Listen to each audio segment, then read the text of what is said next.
question is, how can we translate Gita, the philosophy of Krishna, into augmenting business in India? I have not read the Gita, so I really have not. I'm sorry, because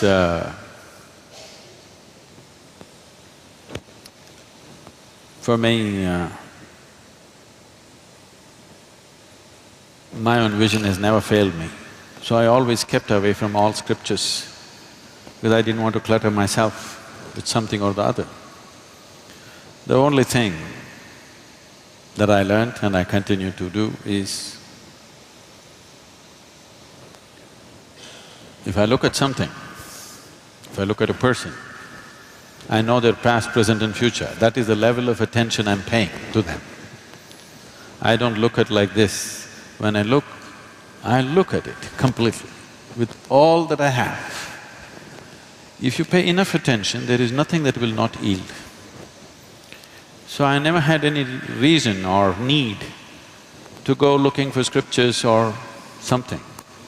With all respect and regard for them, it is not that I'm averse to it, it's just that I've not had the time. How this whole process started is, when I was very young, I realized that I just don't know anything.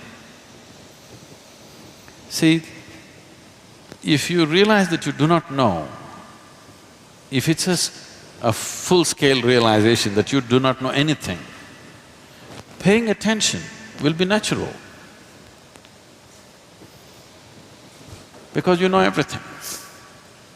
You know this guy, you know this. There are assumptions and assumptions and assumptions. Well, I've used it in a different way, but even if you're doing business, even if it's for business purposes, the only reason why one human being seems to be… all the opportunities seems to be going in his direction and not other people is simply because he's able to see and other people are not able to see. It's not that it's not there for others. One is able to see and others are not able to see.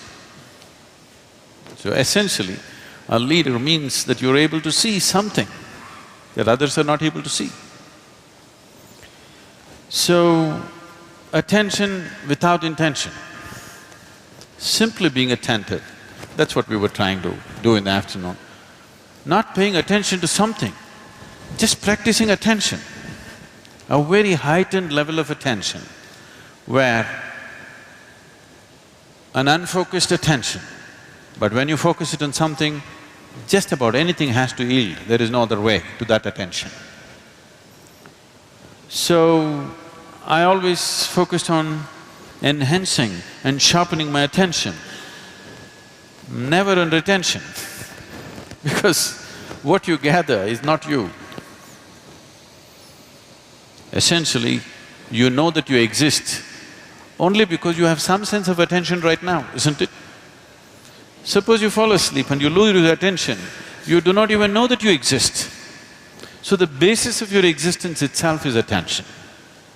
And this attention need not be mortgaged to anything. You just have to sharpen the attention.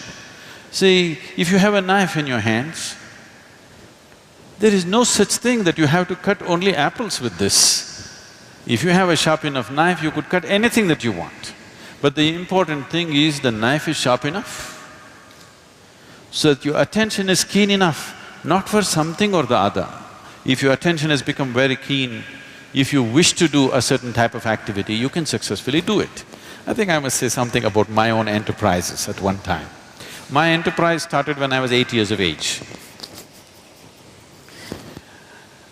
Because of a strange kind of pride in me, I never ever took a single rupee as a pocket money from my parents.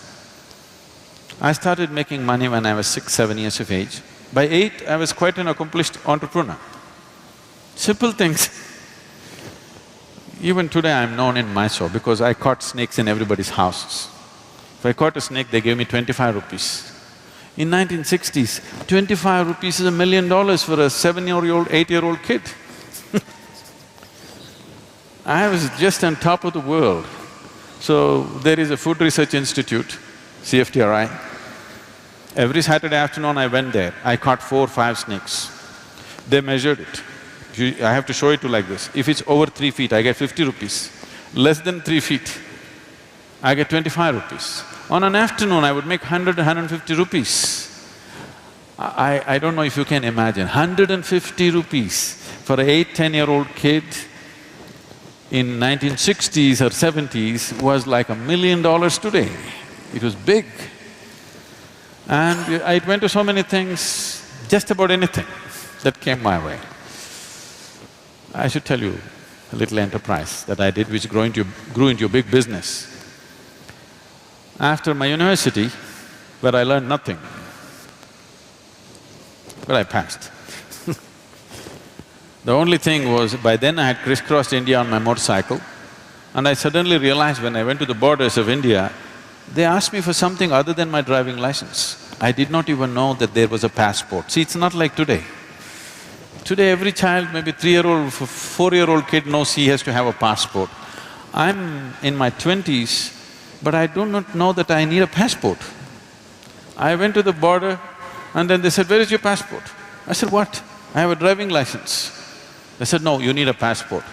Then I turned back from Nepal border and came back on my motorcycle. So my only dream was, I'm going to just ride across the world.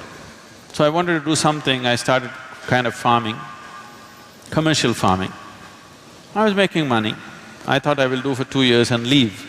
But in the meantime, my entrepreneurship took off in so many different ways. Like this I went about.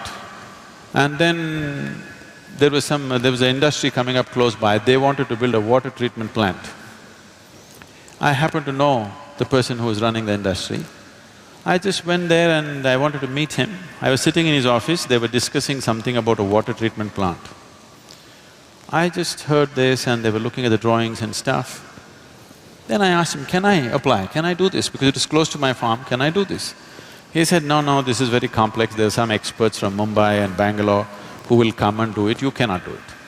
I said, "Give me a chance, let me see." I took the file from him. I went and read through everything.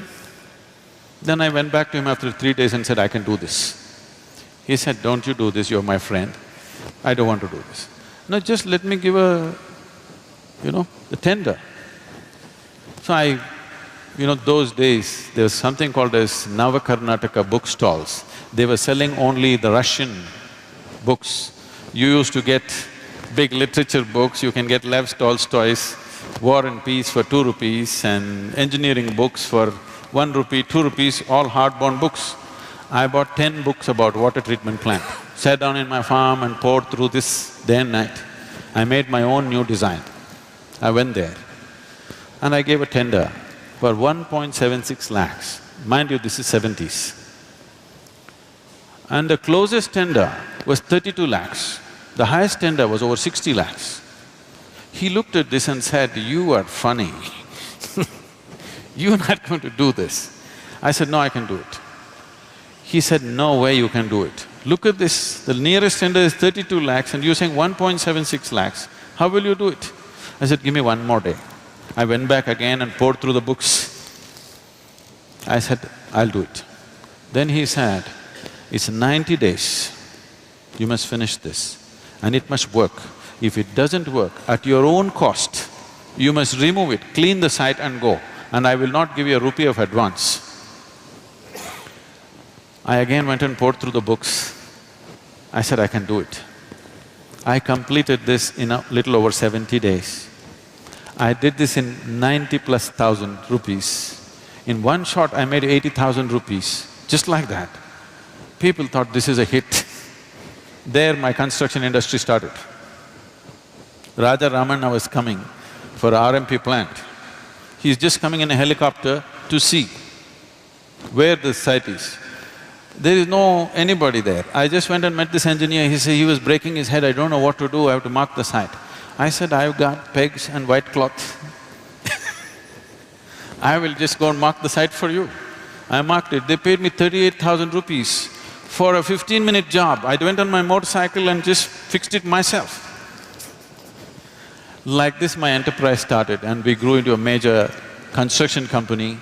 We were going very big, but then I got enlightened, so I gave up.